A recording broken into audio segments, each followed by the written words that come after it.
almost 4 years of Donald Trump in the White House, it has become all too easy to forget how abnormal his presidency has been, how many norms he has trampled, how many rules he has broken.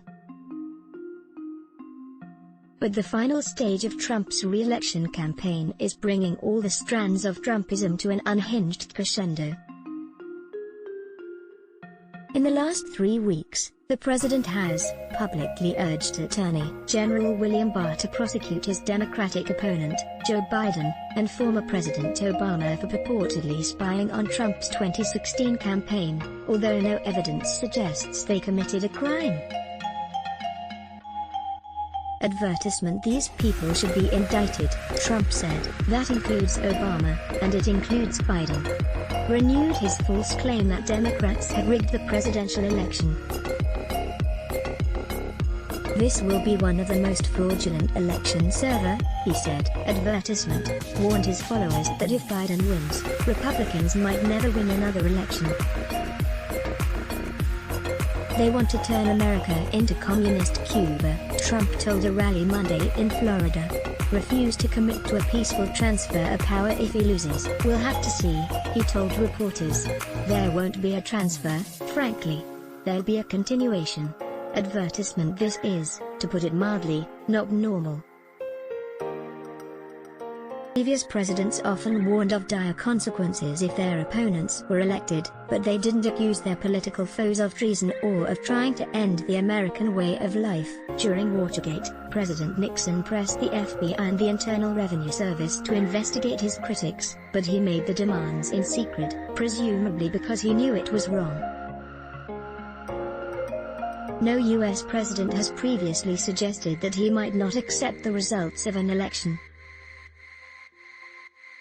Advertisement: Trump hasn't succeeded in seizing the powers of an autocrat, but he often sounds like he'd like to. Even Barr, who believes in a broad definition of presidential powers, has pushed back against Trump's attempts to dictate whom he prosecutes. But Trump's style and strategy are still doing serious damage to American politics. He's deliberately feeding partisan polarization, the animosity that drives Americans in both parties to view those on the other side as enemies, instead of merely neighbors with mistaken ideas. In the worst case, it could even inspire violence, as it almost did, apparently, when a group of men allegedly plotted to kidnap Michigan Governor Gretchen Whitmer, a frequent target of criticism from Trump.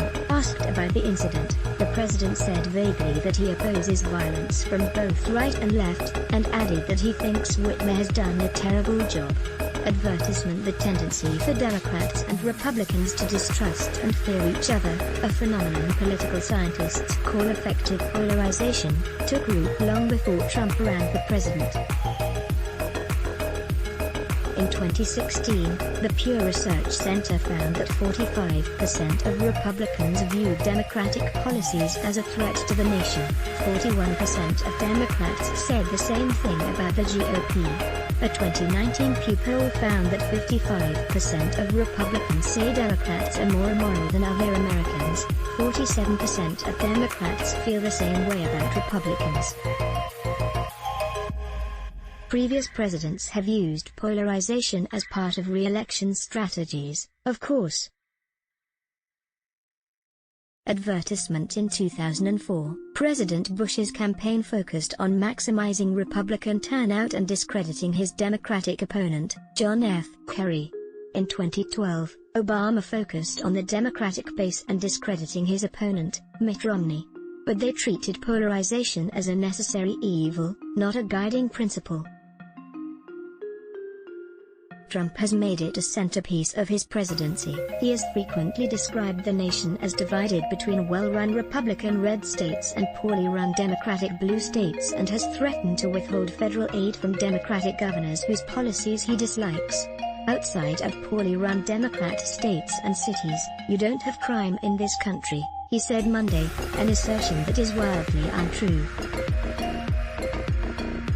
Advertisement: last month, he even claimed that the coronavirus was mainly a Democratic problem.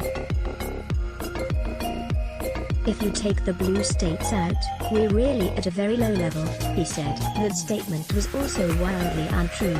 Trump doesn't merely criticize Democrats for their policies. He has falsely charged that a Biden presidency would destroy the American way of life. He has falsely claimed that Biden, a practicing Catholic, is against God. We got to vote these people into oblivion, he urged supporters at the White House. Got to get rid of them. Advertisement political scholars normally see that kind of demonizing rhetoric in other countries. We're seeing attitudes here that are familiar from places like Venezuela, Turkey or Hungary. Jennifer McCoy, a professor at Georgia State University, who has studied those countries, told me. When more people are saying they see the other party as a threat to the nation, or that they are afraid of the other party, polarization has gotten pretty serious, she said. When one group views the other as a threat, they're much more willing to accept undemocratic moves by their side, because they want their guy to stay in power. Is there a way back? Yes, but it won't be easy. Advertisement leader can choose depolarization as a strategy, she said. Don't engage in retribution or vilification of the other side. Guarantee that you'll govern for all. Sounds more like Biden than Trump, but first, he needs to get elected. Let's block ads. Why? Show your love for him. Click the link in description. Thanks for watching.